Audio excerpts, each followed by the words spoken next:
and today I want to tell you a story of jealousy, lies, heartbreak, and revenge. But before we get into that, let's talk about the general horror that is group projects. I feel like group projects were created by middle-aged teachers who just wanted to make school life even more unbearable by imitating the real-life business world where people have to work together whether they want to or not. But since this is just an imitation, instead of working together to make money, we're working together to get good grades. A part of what makes group projects so awful is that one person often ends up doing all of the work while everyone else just plays leapfrog in the background. And the teachers know that. Their solution? Alright everyone, I want you to write down the names of anyone who didn't pull their weight during this group project. Don't be shy. Share their names. Like, you're already making us do a group project.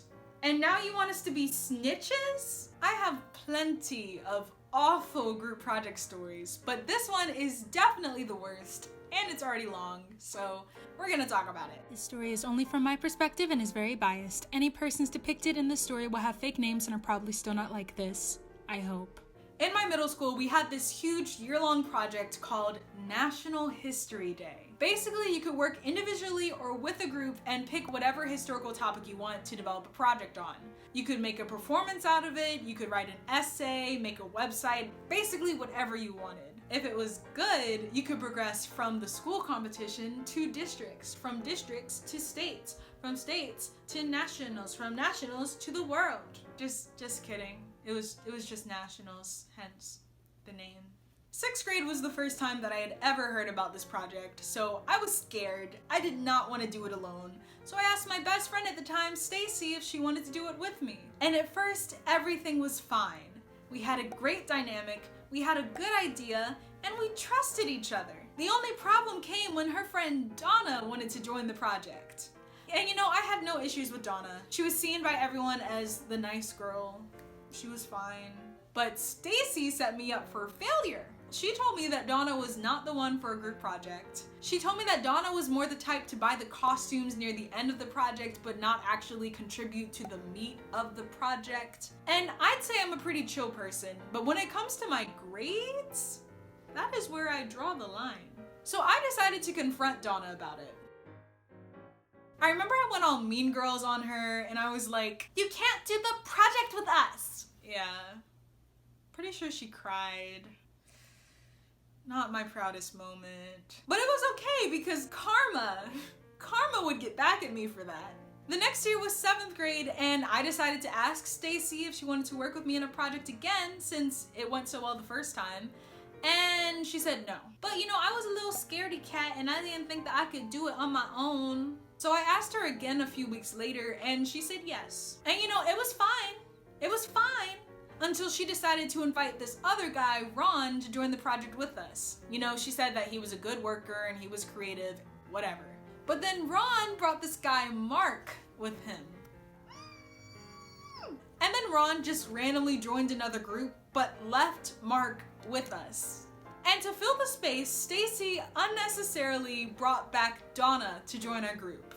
Yes, that Donna.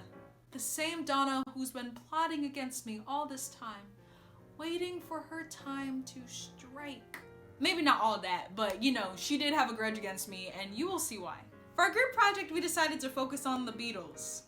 Well, they decided to do it. I had no interest, but you know, team player. Woo! From the jump, I could tell that this group was toxic. Mark had the idea for each of us to just be one of the Beatles and then just tell our life story, which was fine. But it was basic.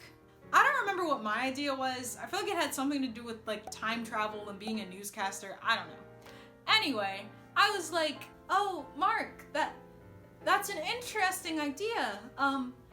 What if we did this though?" No. Of course, Donna took his side because, you know, she was plotting against me, and I'm not even gonna lie. If I was her, I'd be plotting against me too. Like, you go, sis. I suggested that we compromise and combined our ideas.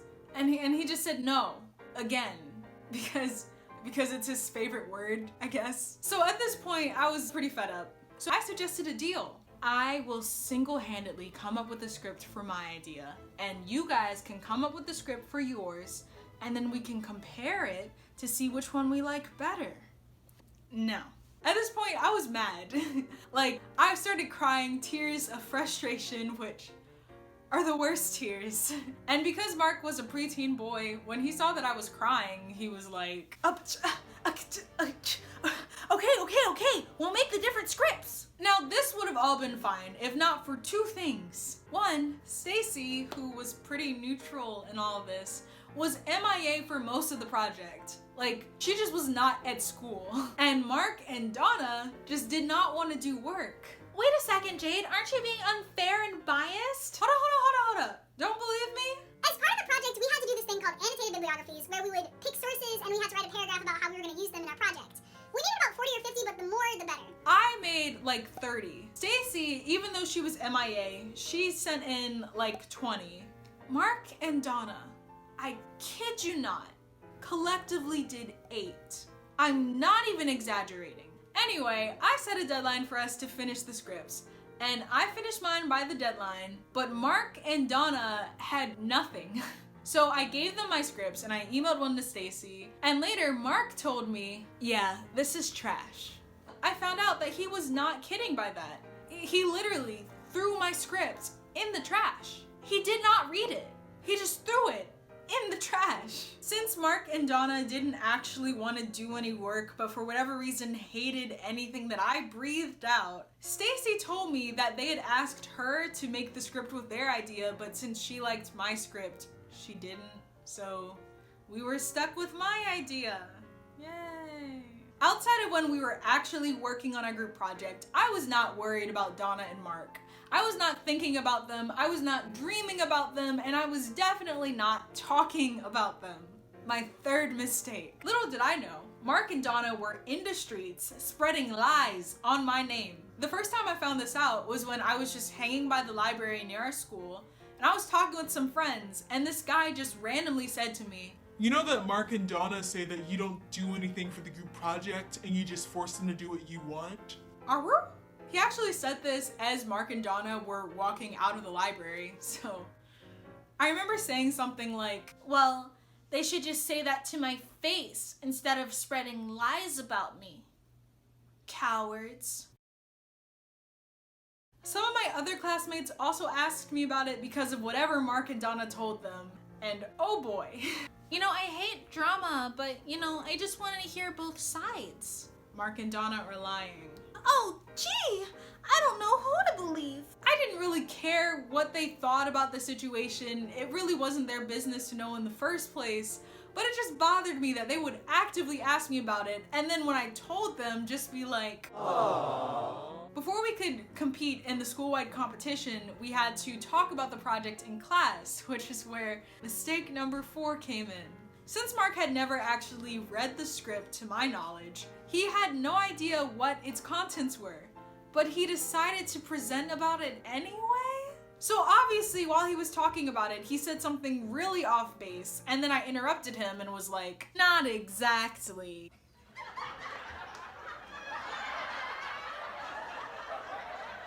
This happened again when we had to perform the project in front of the teacher only. The teacher asked us a question, and since Mark did not actually know the research, he answered it incorrectly, which is why we got a lower grade than what we could have.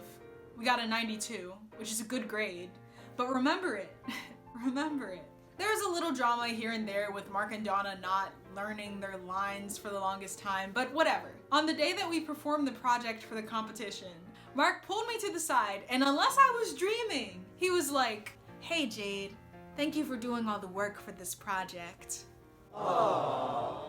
Whatever, right? He apologized, kinda, or at least thanked me. It was fine. We got a good grade, we did a good performance, it was over, everything was good, right? That next year, I found out that Mark and Donna were still lying about me. This girl, Luna, who was my friend at the time, for whatever reason brought up the project and was like, "Oh yeah, Mark told me that he and Donna and Stacy did all the work, and you just manipulated them and you all ended up failing because of it." A 92 is a failed grade. A 92 is a failed grade. great. As story times go, obviously I am super biased and only saw things from my perspective, so who knows? Maybe Mark and Donna really did do all the work, and maybe we really did fail because of me. Anyway, bye.